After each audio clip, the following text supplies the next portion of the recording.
بعد فقد قال الله تبارك وتعالى في كتابه الكريم يا أيها الذين آمنوا لا تخونوا الله والرسول وتخونوا أماناتكم وأنتم تعلمون. فقال رسول الله صلى الله عليه وآله وسلم من خان أمانة في الدنيا ولم يردها إلى أهلها ثم أدركه الموت مات على غير ملتي ويلقى الله وهو عليه غضبان. Tonight is the turn for the Quranic concept of Khayanat, which means breaching the amanat of Allah. Anything and everything that Allah considers to be amana and entrusted trust. So scholars of akhlaq define this as هي عدم المحافظة على الحقوق التي أمر الله بها. Khiyanat means not protecting the huquq and rights that Allah has commanded. Allah subhanahu wa ta'ala has commanded us to protect certain amanat, and those are the rights of Allah on our neck. If we mess up with any of those rights and did not protect it, we will be doing khiyanat and classified as kha'in. So in simpler words, khiyanat means abstaining from giving away the haqq, al-wajib, the wajib haqq, which is on our neck. We are supposed to give it away. And if we are abstaining from giving away the wajib haqq, this is called khiyanat. And anyone who performs the khiyanat is ghadir, means rebelling against the ahkam of Allah. Ghadr means rebellion against God. And naqasuddin, incomplete in his religion. And some of the narrations tell us that a person commits khiyanat on the day of judgment, anything that he usurps from others, when he gets resurrected, he find that thing will be hanging over his neck. Fine, you sold your iman for this thing? Okay, here it is. Prophet has said, even if a person steals a camel, takes away the camel from somebody, this is just an example Prophet is giving. If somebody takes away the camel from somebody, when he will be resurrected from his grave on the day of judgment, you'll find the camel on his back, riding over his back.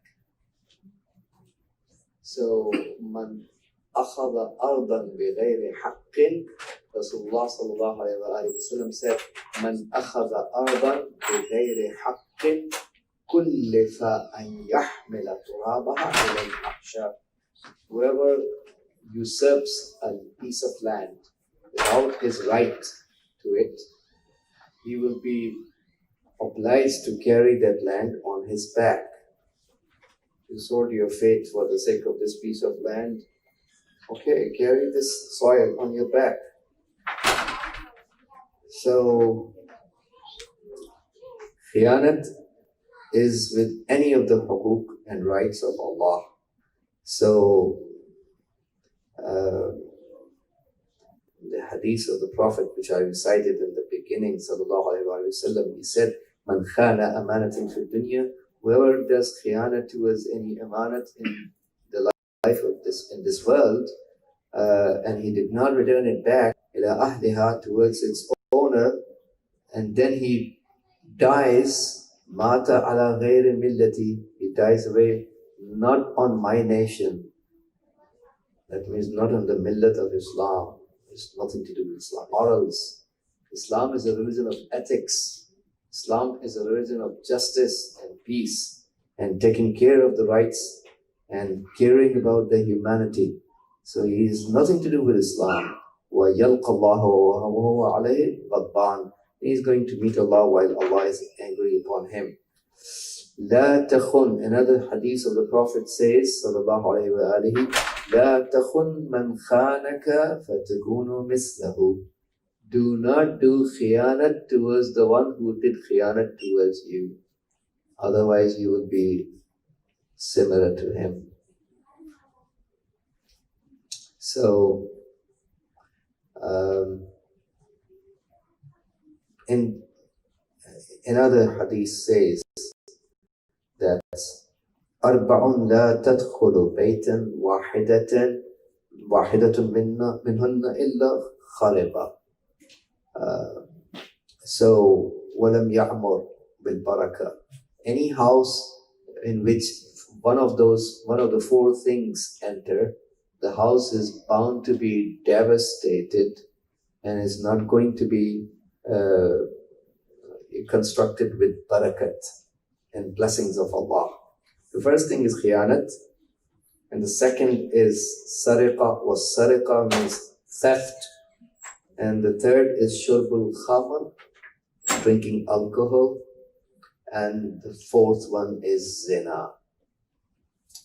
So if these harams enter into any house, there will be no barakat, and this house is bound to be subjected to kharab. And another one says, لَيْسَ مِنَّا مَنْ خَانَ مُسْلِمًا فِي أَهْلِهِ وَمَالِهِ. Someone who performs khiyanat towards his fellow Muslim and towards his family or his wealth has nothing to do with us. لَيْسَ مِنَّا means he's not a Muslim. These are not the traits of Islam. We never do that. الْمَكْرُ وَالْخَدِيعَةُ وَالْخِيَانَةُ فِي النَّارِ. Deception and deceiving someone and making the evil plots against people and doing khiyanat, they are all in the hellfire. So about this ayat of Quran which I recited at the beginning, where Allah says that Ya ayyuhalladhina amanu, or you who believe, la takhunu Allah wa Rasul, do not do khiyanat against Allah and the Messenger, wa takhunu amanatikum, and don't do the khiyanat against your entrusted trusts. So in the hadith of Imam al-Baqir alayhi salam, he is doing the tafsir. He says that's in Nur al-Saqalain, tafsir Nur al-Saqalain. Imam al-Baqir alayhi salam says, فَخِيَانَةُ اللَّهِ وَالرَّسُولِ مَعْصِيَتُهُمَا. Khiyanat against Allah and the Messenger means sinning against them. If you sin against Allah and you sin against the Prophet, you disobey him, that's his khiyanat. وَأَمَّا خِيَانَةُ الْأَمَانَةِ فَكُلُّ إِنسَانٍ مَأْمُونٌ عَلَى مَا افترض اللَّهُ. So as far as the khiyanat towards the entrusted trust goes, every human is entrusted to take care of the wajib fariḍah, the duty towards Allah. As soon as I mess up with the wajib duty that I have, I did the khiyanat. So khiyanat is something which is important to avoid, because we step out of the limits of Islam. If we do that, we need to understand this is extremely important in Allah's eyes to avoid any type of khiyanat. It may khiyanat relates to the monetary things, anything that you leave behind, any kind of wealth you leave behind somebody, when you are free not to accept the amanat and refuse it. Well, I am not able to take care of your amanats, you don't accept it in the beginning. That's your right not to accept. But if once you accept the amanat, it's your job to return the amanat back to the owner without making any damage or deficit in that amanat. It's our job to do that.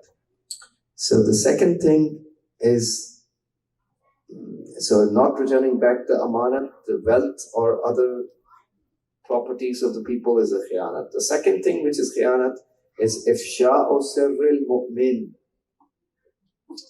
So one mu'min person shares his secret with you. His personal talk, personal things about his personal life, his family matters. What's my children going through? What's my wife going through? What I am going through?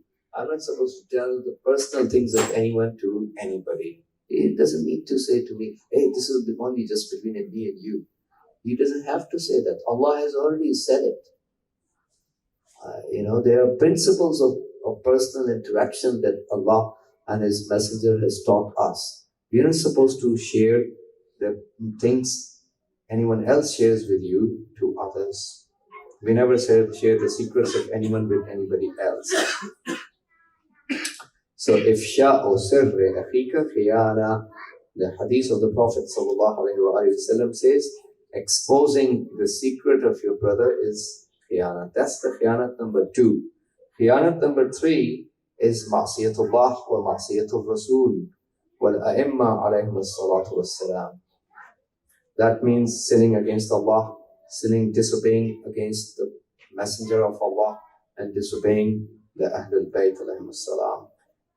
Khiyanat number 4 is becoming ameen for the khain people. If you become ameen for the khain, you become supporter of the khain people. There are people who are doing khiyanat and you become an accomplice.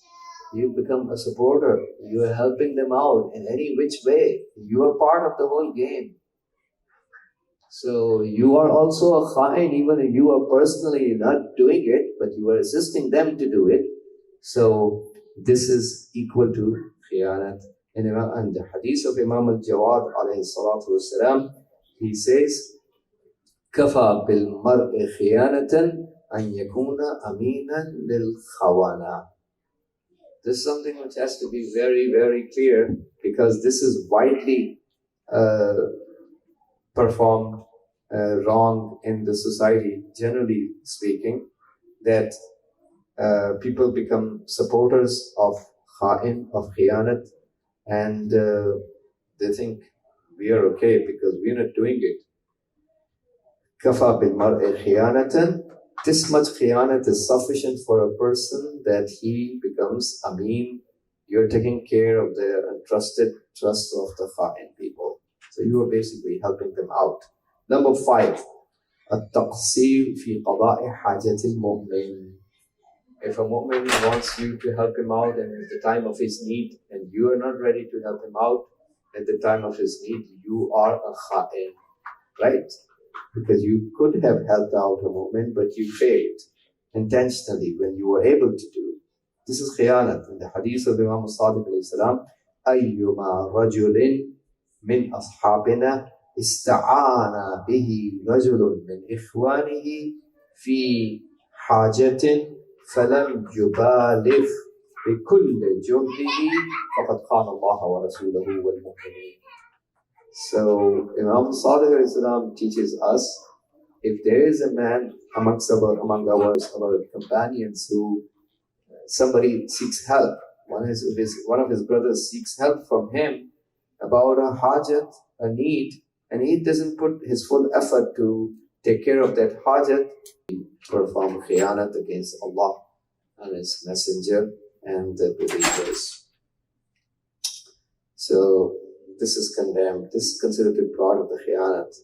The blessings that Allah gave us are given to be as we need it. We can use the wealth and other things for our personal needs in life.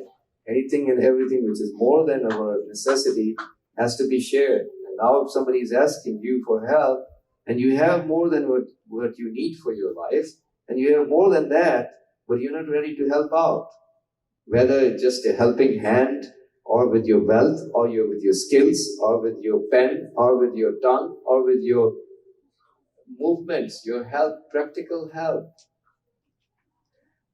So if you remember the story when Imam al-Hasan alayhi salam was doing the tawaf of the Holy Kaaba rotation, and this person showed up and said to Imam al-Mustafa alayhi salam that I borrowed a loan from somebody, I need money to repay. And Imam said, Wallahi ma asqahu wa indi shay. I swear to Allah, this morning I have nothing. And he said, well, you have nothing, but you can at least accompany me and go along with me and talk to the person who is the loner and borrow some time from me, right? So Imam al-Hasan alayhi salam was in the middle of the tawaf, the rotation of Kaaba. He left the tawaf at the middle and he started going. On his way, he finds that Imam al-Hussein alayhi salam was also there in Al-Masjid al-Haram, busy in the i'tikaf. So, why didn't you ask him? He said, well, he was busy in the i'tikaf, so that's why I didn't ask him. So, obviously, he didn't ask Imam Hussein alayhi salam. If he had asked Imam Hussein alayhi salam, I have already helped him. So, but he didn't ask Imam Hussein. So Imam Hassan said, if he had helped you out, لَكَانَ خَيْرًا لَهُ مِنْ اعْتِكَافِهِ سَنَةً. It would have been better for him from doing an i'tikaf for 1 full year. 1 year i'tikaf. I'tikaf is an ibadat we do for 3 days only. 3 days and 2 nights, right? And Al-Masjid al-Jabri and Masjid al-Haram or Masjid al-Nabi or Masjid al-Kufa or Masjid al-Basra, the Jami' Masjid al-Basra. This is the most important locations in Islam for i'tikaf. And other than those 4 greatest ones for i'tikaf, any masjid which is al-Masjid al-Jami', a masjid where at least one Salatul Jumu'ah is recited with all the shara'it and conditions of Salatul Jumu'ah. That masjid is called Al-Masjid al-Jami', which has more respect than a regular masjid of any neighborhood. So, doing i'tikaf for 1 year, even doing i'tikaf for 1 full year, would have been less as compared to, in other words, comparing to a fellow Mu'min brother. So, number 6. Sahib shar wal fasad.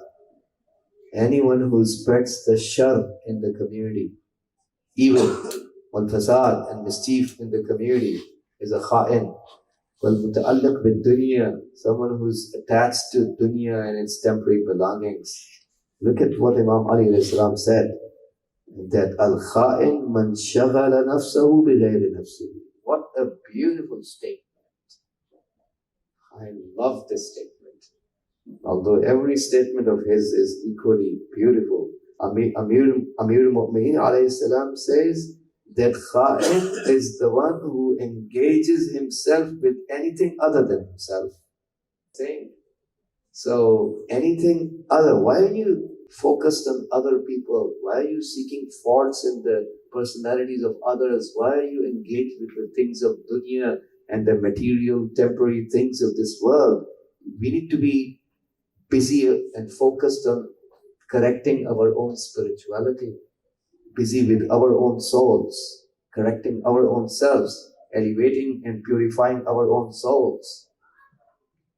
So, al-kha'in man shaghala nafsahu bi ghayri nafsihi. Someone who engages his own self with anything other than himself is the kha'in.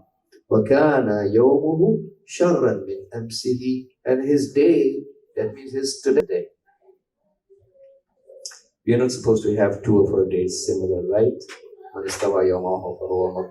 Someone whose 2 days of his are equal is a loser. And man kana akhiru yawmayhi sharrahuma fahuwa mal'oon. Someone whose the second of his 2 days is the worst. That means if today is worse for me than yesterday in terms of spirituality, if my today is worse for me, yesterday, God forbid, I did 6 sins. Today, God forbid, I did 7. So today is worse for me, spiritually speaking, if that's the case. So Imam Ali Islam says, Man kana, in any 2 given days, if somebody's last of the 2 days is worse than the previous one, then this guy is cursed by Allah, mal'oon, has la'nat of Allah on him. So alamat of kha'in, everything in Islam has signs and will be discovered by the scholars of the Islamic morality through those signs. What is the person? Number one, Ya'sillaha Azza wa Jal. He is going to do sin against Allah. Sinning against Allah is the sign number one for Khayanat. Sign number two, qati'un li rahimihi mubghidun lis-salihin. Person who breaks away from his relatives. Widespread spiritual illness. Widespread community. Generally speaking, people tend to break away from their relatives, right? That's convenient for the ego to break away from the relatives. Whereas we are not supposed to break away, even if they break away from us, we need to make our relation intact always, even if it's on a lower, lesser level, we need to maintain, right? So, Silu arhamakum, I already told you this hadith. Silu arhamakum walau bis salam. Prophet sallallahu alaihi wasallam said that stay in touch with the relatives, even though through a salam. Once in a while, you can call them, email them, say, oh, assalamu alaikum, how are you? At least you stay in touch. So don't break away. This is a sign of Khayanat. Mubghidun lis-salihin, hatred towards the salihin. If someone hates the salihin, there's a problem in his own soul. We don't hate the salihin, we love the salihin. If somebody is hating the salihin, that means you have a problem, not them. La yafi bil-uhud. Someone who does not fulfill his promises, commitments, and he rebels. So, when someone came and said to Imam Ali alayhi salam, dead, talking about Imam Ali alayhi salam said, Wallahi ma Muawiyah bi adha minni, walakinahu yaghdir wa yafjur, walawla karahiyatul ghadr, lakuntu min adha an-nas. So, Muawiyah is busy in doing ghadr, rebellion against Allah, wa yafjur, performing harams against Allah. وَلَوْلَا كَرَاهِيَةُ الْغَدْرِ. If the rebellion was not disliked by Allah, I could have, be more smarter than him. But people think, as long as a person can achieve the worldly goals, even through haram, they don't care about. People are not muttaqi, right? They don't care about halal, haram. As long as a person is achieving certain things, in Farsi we say, Baziyar akhlishun tu jishmishun. That's how far they could think, right? Still silly people. As soon as a person can achieve some goals, zahiran, apparently he can achieve some goals, they think, oh, person is so successful. Even though if a person is doing through harams, achieving the goals, this is the sirat of Muawiyah then. So, goals never justify the means, right? Every step has to be halal. We're not like those communists who used to say, even if you end up killing as many people as you can for the sake of a good goal, it's okay, because at the end of the day, you achieve the goal. No, goals never justify the means in Islam. So, Muawiyah, everything goes policy. Everything is halal as long as it's serving his kursi and his authority. He can kill as many people, he can loot the people, he can take away, run away, escape from the haram, do any haram that he wishes to for the sake of achieving his worldly goals. And some people think he's a very successful individual because he's achieving certain goals in their life.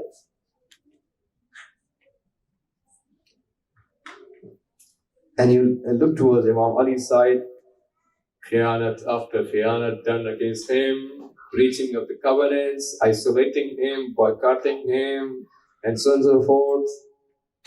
So Rasulullah okay, these are the three signs. The fourth sign of the Khayanat, 6 signs of a kha'in person. Number 4, yu'dhi nasa wal jiran. A person who is kha'in, he just annoys the people or his neighbors. In Islam, we don't cause the annoying of the people. We do not annoy the people. We don't hurt the people, and we don't hurt our neighbors. We respect our neighbors. Right? Number 5, ظَالِمٌ لِنَفْسِهِ وَلِلنَّاسِ. A kha'in person commits dhulm against his own self and the people. Number 6, يَغُشْ فِي كُلِّ شَيْءٍ. He deceives in everything. So not fulfilling the rights obviously is a deception. So in the hadith of Rasulullah sallallahu alayhi wa sallam, he said, أَمَّا عَلَامَةُ الْخَائِنِ فَأَرْبَعَةٌ. There are 4 signs of a kha'in person. عِصْيَانُ الرَّحْمَنِ, sinning against Rahman. وَأَذَى الْجِيرَانِ, annoying the neighbors. وَبُغْضُ الْأَقْرَانِ, hating the companions. Your friends, your relatives, your close people. وَالْقُرْبُ إِلَى الطُّغْيَانِ, and getting close towards the rebellion. So, when Imam Ali ﷺ had sent, the biggest Khayanat is towards the walayat of Ahlul Bayt. There's no bigger Khayanat than that. Inna aradna al-amanata, Quran says, Inna aradna al-amanata ala as-samawati wal-ardi wal-jibal فَأَبَيْنَ أَنْ يَحْمِلْنَهَا وَأَشْفَقْنَ مِنْهَا وَحَمَلَهَا الْإِنسَانُ إِنَّهُ كَانَ ظَلُومًا جَهُولًا. Allah says, certainly we presented, Inna aradna, we presented the amanat ala samawati wal ardi wal jibal, on the heavens and earth and the mountains. فَأَبَيْنَ أَنْ يَحْمِلْنَهَا, they rejected to carry. All of them, all the 7 heavens and the earth and the mountains with its hardness of Allah. وَأَشْفَقْنَ مِنْهَا, and got scared from that. وَحَمَلَهَا الْإِنسَانِ, it's the human carried the amanat, usurped the amanat, basically carried it. إِنَّهُ كَانَ ظَلُومًا جَهُولًا, certainly the zalim. So this is the sign of a zalim person in the hadith of Imam al-Rida alayhi salatu wassalam, and that's narrated in Tafsir al-Burhan of Muhaddis Bahrani rahmatullah alayhi, narrated this hadith. Imam al-Rida alayhi salam said, al-amanatu, about this ayat of Quran which I recited, al-amanatu al-walaya man idda'aha bighayri haqqin, which is mentioned in this ayat of Quran is the walaya. So whoever claims this walayat without a right did the kufr. Al-amanatu al-walaya wal-insan huwa Abu Sharur al-Munafiq. Who is the Abu Sharur? He's the, he's the evil one, spreading the evil, and the Munafiq, the hypocrite. وصلى الله على سيدنا ونبينا محمد وآله الطاهرين.